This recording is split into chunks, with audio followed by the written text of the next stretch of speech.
சென்னை ராஜீவ்காந்தி அரசு பொது மருத்துவமனையில் தீவிர சிகிச்சை பெற்று வரும் இந்திய கம்யூனிஸ்ட் கட்சியின் மூத்த தலைவர் நல்லக்கண்ணு விரைவில் மீண்டு வர வேண்டும் என மதிமுக பொதுச் செயலாளர் வைகோ உருக்கமாக தெரிவித்துள்ளார்.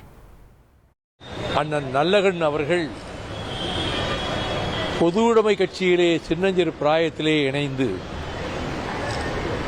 ஏறத்தாழ 6 ஆண்டு காலம் சிறைவாசம் மேற்கொண்டு 2 ஆண்டு காலம் தலைமறைவு வாழ்க்கை வாழ்ந்தபோது கொடுமையான சித்திரவதைகளுக்கு ஆளாக்கப்பட்டார் அண்ணன் நல்லக்கண்ணு அவர்கள் இப்பொழுது நினைவு இல்லை. மருத்துவமனையிலே அவருக்கு தகுந்த சிகிச்சையை இந்த அரசு மருத்துவமனையின் மருத்துவர்கள் செய்து வருகிறார்கள்.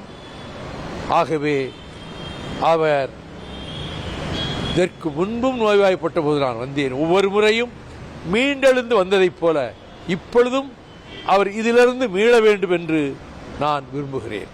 1,26,00,000 மனங்களை வென்ற தந்தி டிவி யூடியூப் சேனல். தவிர்க்க முடியாத தம்ப்நெயில்ஸ், கலக்கலான கான்டென்ட்ஸ்.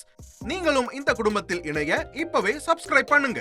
அசுரபலம் கொண்ட எங்கள் டிஜிட்டல் கரங்களில் உங்கள் விளம்பரங்களை சேர்க்க வாட்ஸ்அப் பண்ணுங்க. 8939888378. Email advttv@dttv.in.